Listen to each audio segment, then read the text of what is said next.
नमस्कार, आयाम में आपका एक बार फिर से स्वागत है।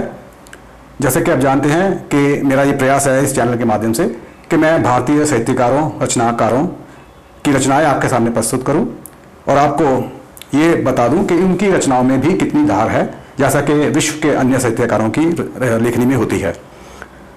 मेरा ये प्रयास है कि मैं नवोदित लेखकों को प्रोत्साहित करूं, इस चैनल के माध्यम से उनकी कृतियां आपके समक्ष प्रस्तुत करूं ताकि आप उनको बढ़ावा दे सकें, उनकी हौसला अफजाई कर सकें। तो इसी श्रृंखला में आज हम जिस रचना का जिक्र करने जा रहे हैं उसका नाम है लव्ड और रूइंड।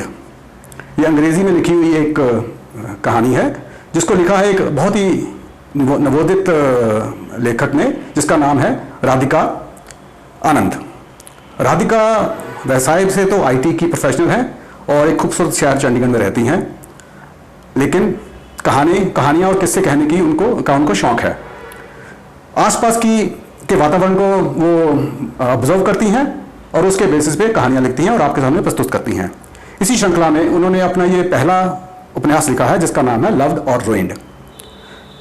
दोस्तों, इस कहानी का कुछ मेरे साथ कुछ और एक रिश्ता भी है, खास रिश्ता है, क्योंकि जब ये कहानी छपने से पहले राधिका ने मेरे पास भेजी थी तो मुझे लगा कोई एक आम सी कहानी होगी, लेकिन जैसे जैसे मैं उसको पढ़ता गया ये कहानी मुझे बहुत ही रोचक लगी।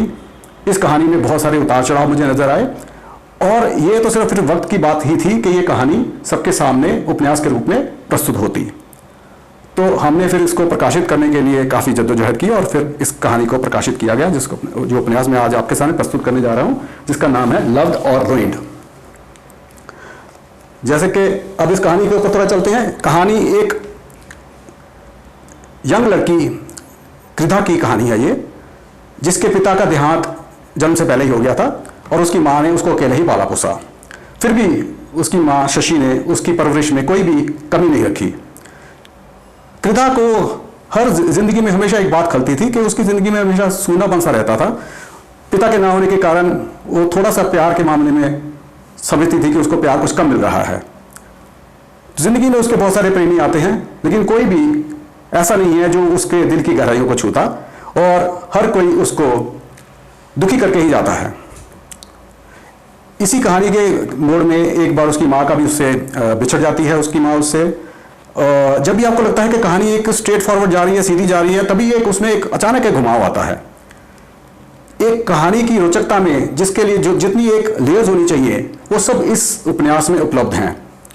राधिका ने अपनी लेखनी से इस में ऐसे इमोशंस डाले हैं, इस तरह के चीज़ें प्रस्तुत की हैं कि आप उसमें बंद कर रह जाएंगे। अगर मैं इसकी शब्दावली की बात करूं, शब्दावली बहुत ही सरल है, लेकिन कहीं कहीं उन्होंने अच्छी वोकैबुलरी का इस्तेमाल किया है। एक और ख़ास बात है इस उपन्यास की, जिसमें कि उन्होंने इसमें जो पात्रों के नाम लिए हैं, पात्रों के नाम जो हैं बिल्कुल ही अलग से हैं। जैसे कृधा, और इसी किसी एक जो घुमावदार इस कहानी के अंदर जब एक जगह पे उनको कृषि नाम का एक लड़का भी मिलता है। अब कृषि भी एक अलग ही नाम है। तो कृषि और कृधा की एक कहानी चलती है, लेकिन क्या इनका प्यार आगे परवान चढ़ता है? क्या कृषि ही वो प्यार है जिसको कि कृधा ढूंढ रही थी, या इसमें अभी भी और कोई एक टर्न आना बाकी है? तो इस सबको जानने के लिए इस कहानी को आप पढ़िए, उस उपन्यास को खरीदिए। इस कहानी को, इस उपन्यास को जो कि राधिका आनंद ने लिखा है लव्ड और रूइंड, पेपर टाउन्स वालों ने पब्लिश किया है और इसका मूल्य मात्र 200 रुपये है और ये हर प्लेटफॉर्म, इलेक्ट्रॉनिक ई प्लेटफॉर्म जैसे कि अमेजोन और फ्लिपकार्ट इत्यादि पे उपलब्ध है।